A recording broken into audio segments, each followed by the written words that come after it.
अस्सलाम वालेकुम ट्रेडर्स। अगर आप सप्लाई और डिमांड ट्रेडिंग को समझना चाहते हैं तो आज का लेसन बहुत इम्पोर्टेंट है। पिछले लेसन में हमने ड्रॉप बेस रैली पैटर्न को डिस्कस किया था जो एक डिमांड जोन क्रिएट करता है। आज हम इसका ऑपोजिट पैटर्न यानी रैली बेस ड्रॉप पर बात करेंगे।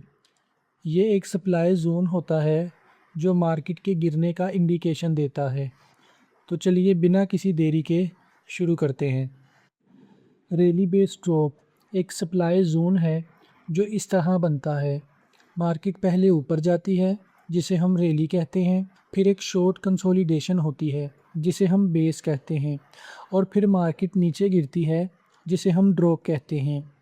ये पैटर्न ये बताता है कि मार्केट के इस लेवल पर बैंक्स और फाइनेंशियल इंस्टीट्यूशंस ने सेल किया है और जब मार्केट इस जोन को दोबारा टेस्ट करती है तो प्राइस रिजेक्ट होती है और मार्केट वापस नीचे गिरती है। देखें एक इलिस्ट्रेशन एग्जांपल जो इस कॉन्सेप्ट को क्लियर करता है। अब एक रियल चार्ट देखें। Aussie dollar H4 time frame पर एक clear rally base drop pattern बना है। मार्केट ने पहले ऊपर मूव की जो सिर्फ एक रिट्रेसमेंट था, फिर एक बेस जोन बना जो कंसोलिडेशन पीरियड को रिप्रेजेंट करता है। उसके बाद मार्केट ने स्ट्रॉन्ग डाउनवर्ड मूव किया जो ड्रॉप फेस है। इस पैटर्न का मतलब है कि बैंक्स और इंस्टीट्यूशंस ने इस लेवल से सेल किया था और जब मार्केट वापस आएगी तो फिर प्राइस रिजेक्ट होगी।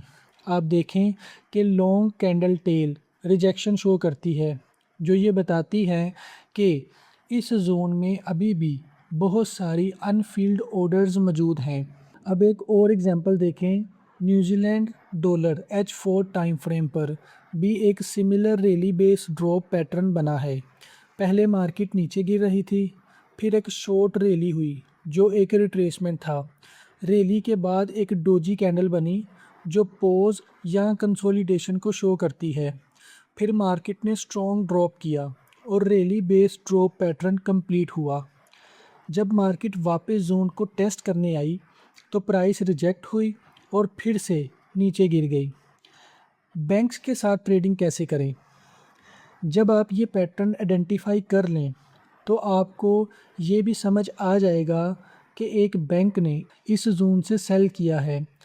अब सिर्फ इतना करना है कि मार्केट का वेट करें कि वो इस जोन पर वापस आए, फिर आप भी सेल ऑर्डर प्लेस करें और बैंक्स और फाइनेंशियल इंस्टीट्यूशंस के साथ पैसा बनाएं।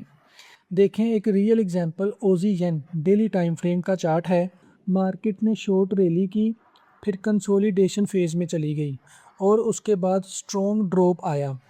जब मार्केट दोबारा इस जोन में आई तो एक इनसाइड बार पैटर्न बना जो एक सेल सिग्नल था। अगर आप प्राइस एक्शन सिग्नल्स को समझ लें तो ये पैटर्न आपको प्रॉफिटेबल ट्रेड्स दे सकता है। Rally base drop as a reversal pattern. ये पैटर्न अक्सर एक रिवर्सल पैटर्न होता है जब ये मार्केट के टॉप पर बनता है। अगर आप देखें तो ऑजी येन डेली चार्ट में जब मार्केट दोबारा इस सप्लाई जोन को टेस्ट करने आई तो इनसाइड बार पैटर्न बना। इनसाइड बार इंडिसिजन को शो करती है और जब इस पैटर्न का ब्रेकआउट होता है तो मार्केट स्ट्रॉन्ग मूव करती है। अगर आप इस पैटर्न को प्राइस एक्शन के साथ कंबाइन करें तो आप स्ट्रॉन्ग ट्रेड सेटअप बना सकते हैं।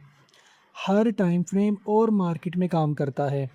Euro USD H1 time frame पर भी एक clear rally based drop pattern बना है। ये पैटर्न हर टाइम फ्रेम और फाइनेंशियल मार्केट में फ्रीक्वेंटली होता है क्योंकि जब बैंक्स और इंस्टीट्यूशंस सेल करते हैं तो ये पैटर्न उनका एक फुटप्रिंट छोड़ देता है। अगर आप इस पैटर्न को समझ लें तो आप प्रिडिक्ट कर सकते हैं कि बैंक्स दोबारा कहाँ सेल करने वाले हैं। मार्केट की रिएक्शन और पॉसिबिलिटीज़। जब मार्केट इस सप्लाई जोन को टेस्ट करती है तो दो पॉसिबिलिटीज़ होती हैं। मार्केट स्ट्रांगली नीचे गिर जाएगी क्योंकि इस जोन में अभी भी बहुत सारे सेल ऑर्डर्स मौजूद हैं। दूसरी पॉसिबिलिटी ये है कि मार्केट कंसोलिडेशन करे और फिर नीचे जाए। क्योंकि कभी कभी बैंक्स पहले और ज़्यादा सेल ऑर्डर्स एक्यूमुलेट करना चाहते हैं। देखें एक और रियल एग्जांपल यूरो येन डेली चार्ट का। मार्केट ने पहले रैली की, फिर सिर्फ एक कैंडल का बेस बना और उसके बाद स्ट्रॉन्ग ड्रॉप आया। ये भी एक valid rally based drop pattern है, क्योंकि कभी कभी बेस सिर्फ एक कैंडल से भी बनता है। अगर आप इस तरह के सेटअप ढूंढें तो ये बहुत प्रॉफिटेबल ट्रेडिंग अपॉर्चुनिटी दे सकते हैं। आपके लिए टास्क, अब आप एक काम करें, अपने चार्ट्स खोलिए, मार्केट में रैली बेस्ड ड्रॉप पैटर्न ढूंढिए। इन पैटर्न्स को इतना प्रैक्टिस करें कि आप उन्हें आसानी से पहचान सकें। अगर आप इन पैटर्न्स को मास्टर नहीं करते तो पूरी स्ट्रेटजी समझना मुश्किल हो सकता है। आज के लेसन में हमने रैली बेस्ड ड्रॉप पैटर्न को डिटेल में डिस्कस किया और समझा कि किस तरह ये सप्लाई जोन क्रिएट करता है और मार्केट इस पर किस तरह रिएक्ट करती है। अगले लेसन में हम देखेंगे कि कैसे स्ट्रॉन्ग और वीक सप्लाई जोन को डिफरेंशिएट करें और किस तरह परफेक्ट एंट्री और एग्जिट पॉइंट ढूंढें। अगर आपको ये लेसन पसंद आया तो इसको प्रैक्टिस करें और अपनी ट्रेडिंग में इम्प्लीमेंट करें। अगले लेसन में मिलते हैं। अल्लाह हाफिज़।